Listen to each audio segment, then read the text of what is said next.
Bookcase and Coffee presents Buzzing About Romance, a quick shot of romance. Hey everyone, welcome to Buzzing About Romance, a quick shot of romance. I am Becky. And I am Leah. On this episode of A Quick Shot of Romance, we are reviewing Scandal Never Sleeps by Lexi Blake and Shayla Black. This is book one in the Perfect Gentleman series. It is. And how long have I been yelling at you to read this series? Becky has been telling me to read this series basically since we have met. She has raved about it, talked about it. I love Lexi Blake. It is one of those things where I have wanted to read it, but it is a 5-book series with an overarching storyline. So it's a book series that I would want to binge. But then Becky gets this harebrained scheme in her head. She's like, hey, let's review all 5 of these books, but you're only allowed to read 1 book a week. Yeah. So now I'm super annoyed because book 1 is amazing and I am not allowed to read book 2 yet. Until we record this. The other thing with these books too is they are TradPub. So we read these in the library.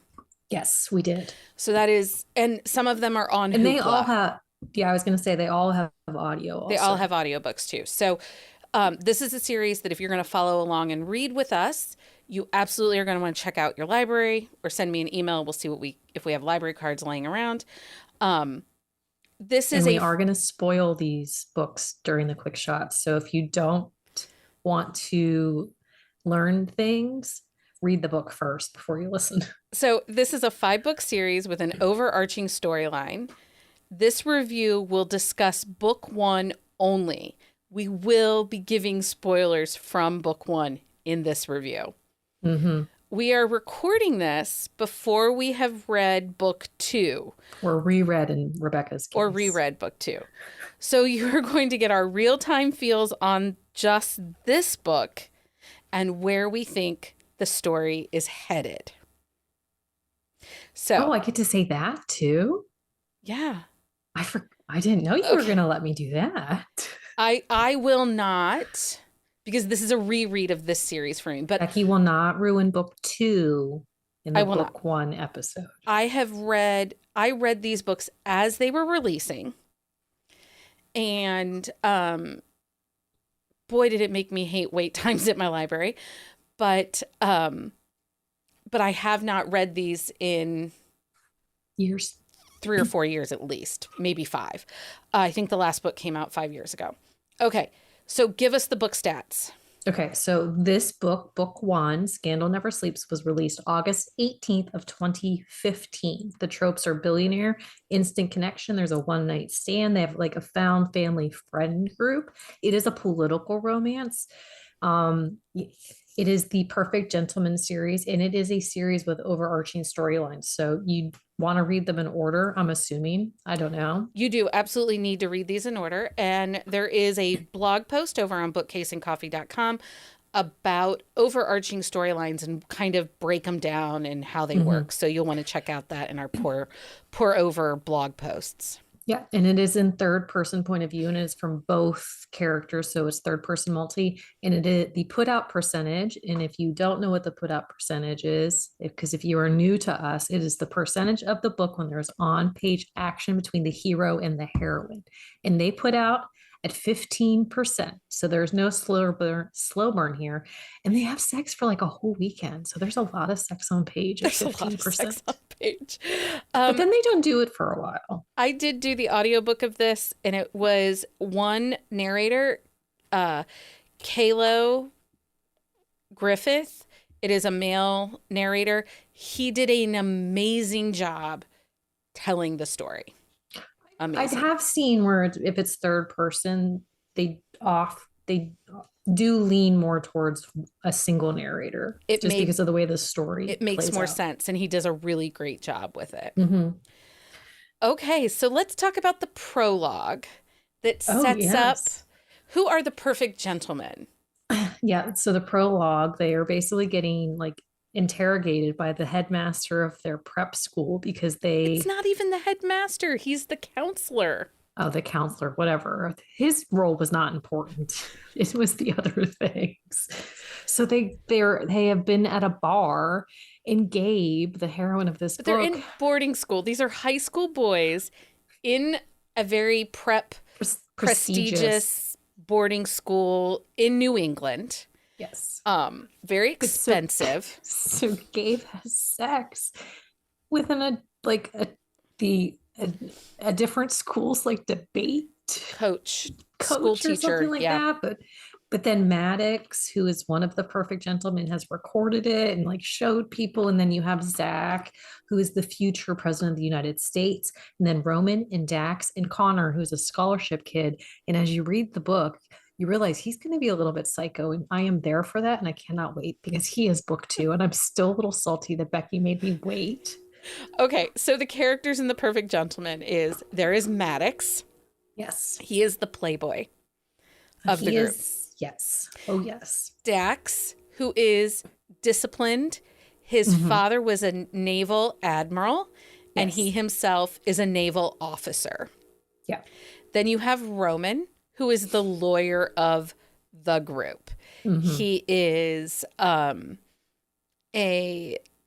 he argues with everybody. And then there is Zach, and he is very much the John F. Kennedy. Well, he's basically been groomed to Yeah. to be His in father was an politics. ambassador to Russia, which is going to play into this book. Yes. And he is being set for a political career.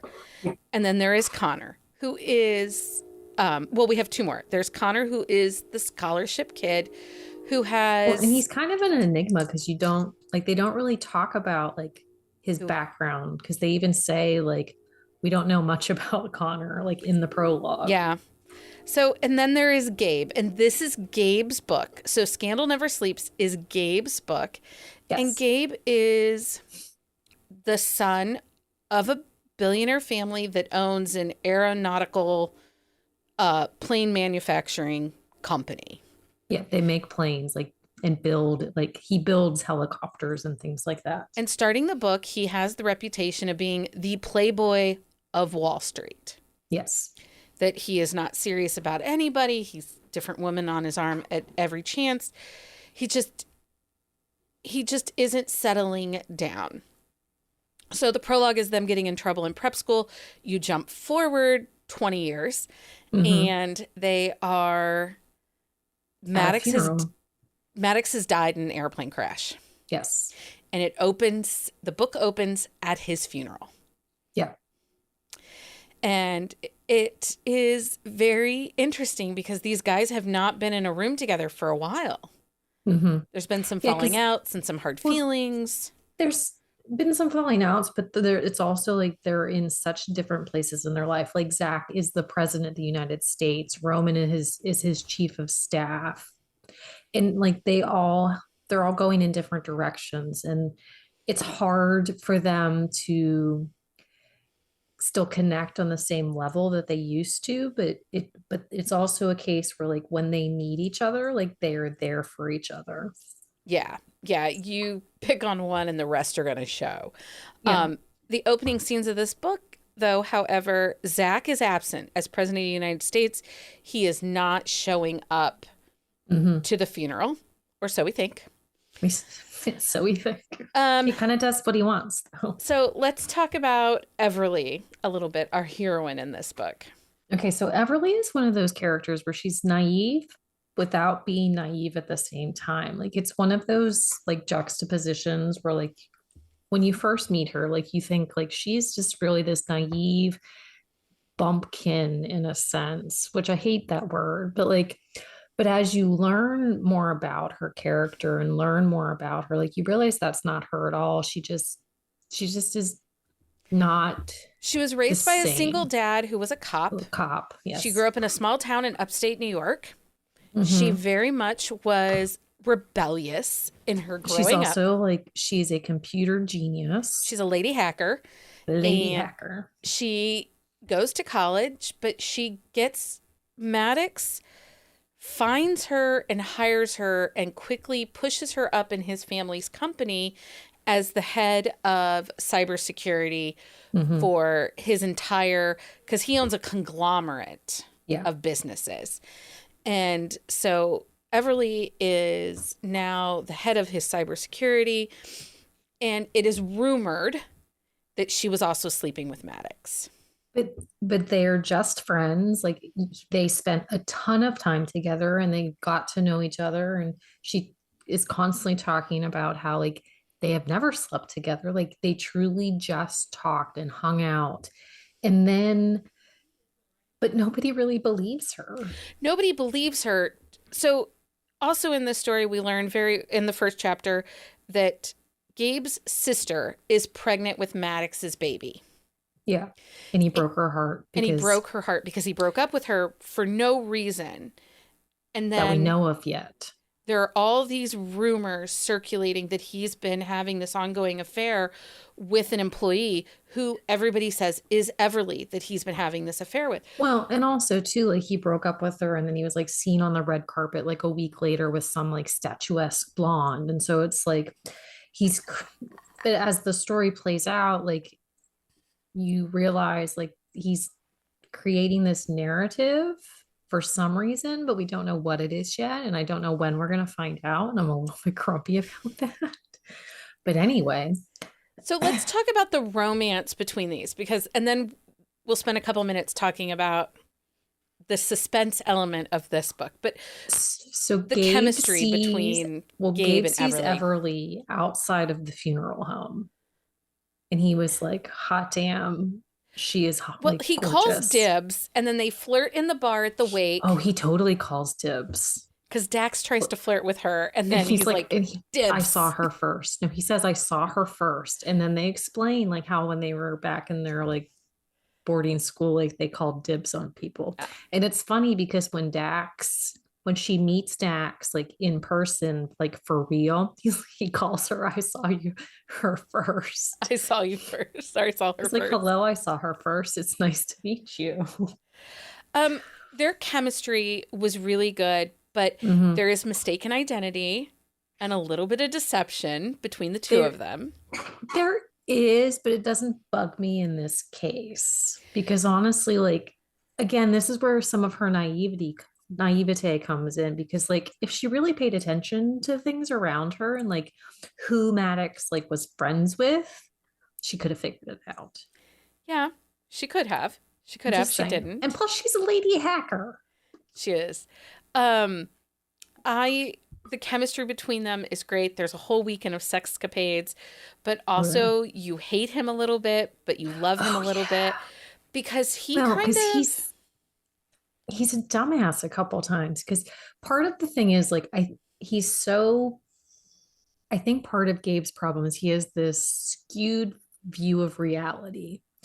Like this is like he doesn't trust a lot of people. And so he has a hard time thinking that when somebody says, I didn't do this, that it's truth. Yeah. And so when Everly says we never slept together, he doesn't believe her.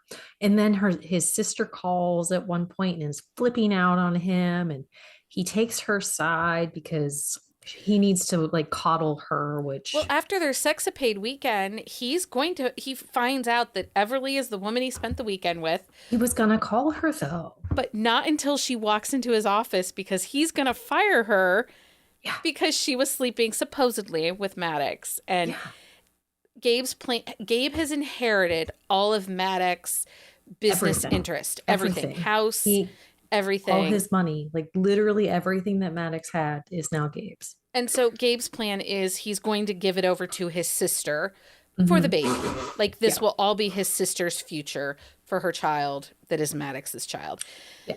And but you realize just how protective Gabe is of the people in his life because once he realizes that Everly is the same person as who Maddox was friendly with and rumored with, he can't give her up though. And he's like, I don't care.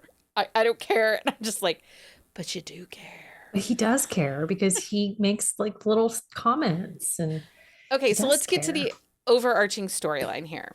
Okay. So we know that there is something with Russians. Yes. And there is a suspense. there are two different suspense elements in this book. Yeah. There's the overarching theme with Russians and hinted about Sergei, but we have no idea what the heck that even means. No. And then we find out like a nanny of Zach's has this diary that they're looking for. And we don't know, but we don't know what her tie into any of this stuff is. But then there's also a foundation that Maddox's company runs where there's like they build schools in other countries, like in And is a front for illicit activities that are harmful. but he doesn't know it. Maddox does Or- not know about Or it. we don't know if he doesn't know because he's dead. And so we can't ask that question. So, But I don't think he's really dead. so what are some key things that people should know about going in as we end book one? Okay. So we know that at the end of book one, Gabe and Everly are together. They are together. There is Connor- gun violence. Yes, there's like Connor is becoming obsessed with this like Gossip blogger. like, gossip Political blogger, gossip blogger. political gossip blogger.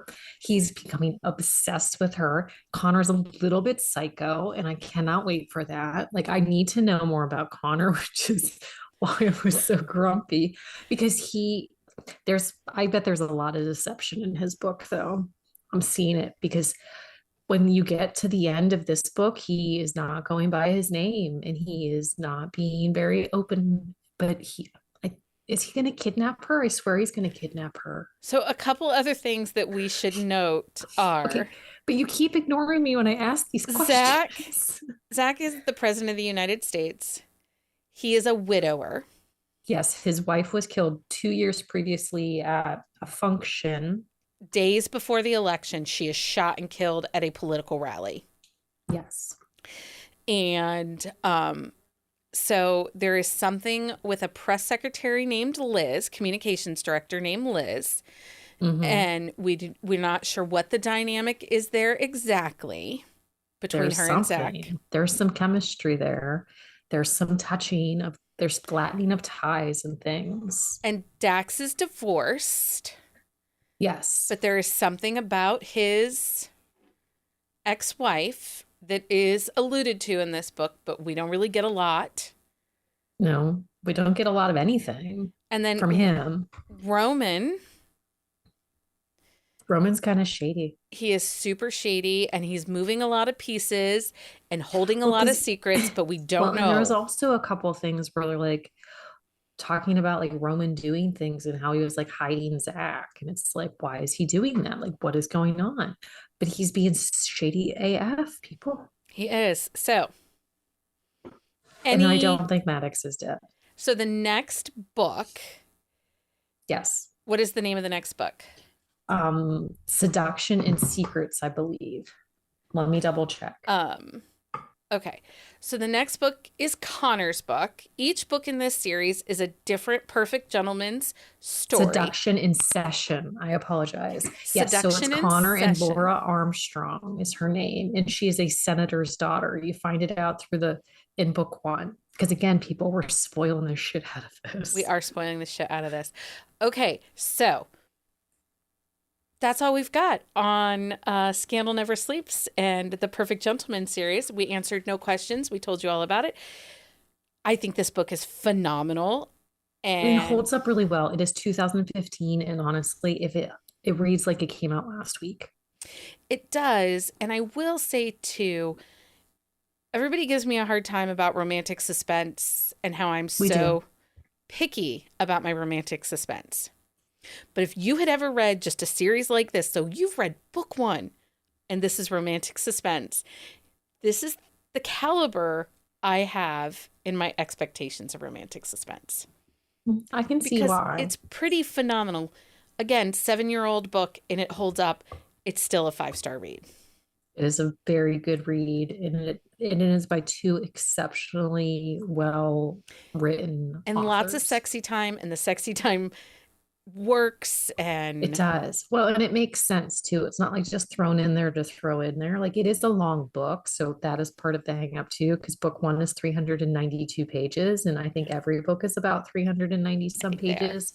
So it's a lot of series. So you have There's to a great kind of moment in the end, too, that shows us just how crazy Connor is at the end of this book with the, Oh yeah. Yes. Yes. he's a bit of He a saves machine. the day. He Which saves the actually day. when he saves the day, like I was not expecting like the bad guy who was doing the bad things with the schools to be the bad guy. Yeah. Oh, the one bad. Oh, yeah. There's some Yeah. surprises we didn't spoil. Yeah. Anyway, That tune one. in. Actually, both of them. Both of them. I don't know how much time to give people between these reviews, if it'll be a week or 2 weeks. I don't know. It might just be random because I'm there for you people. But I only have to wait a week. You only have to wait a week. Leah, thank you so much for joining us and finally reading book 1 of the Perfect Gentleman series. You're welcome. Until next time, everyone. Happy reading, everybody. Find us on Instagram at Buzzing About Romance or on Twitter at Buzzing Romance. If you like the podcast, please leave a review. If you'd like to support us directly, join the Bookcase and Coffee Patreon and receive exclusive content only available to Patreon members. Check out bookcaseandcoffee.com for our on-the-shelf show notes.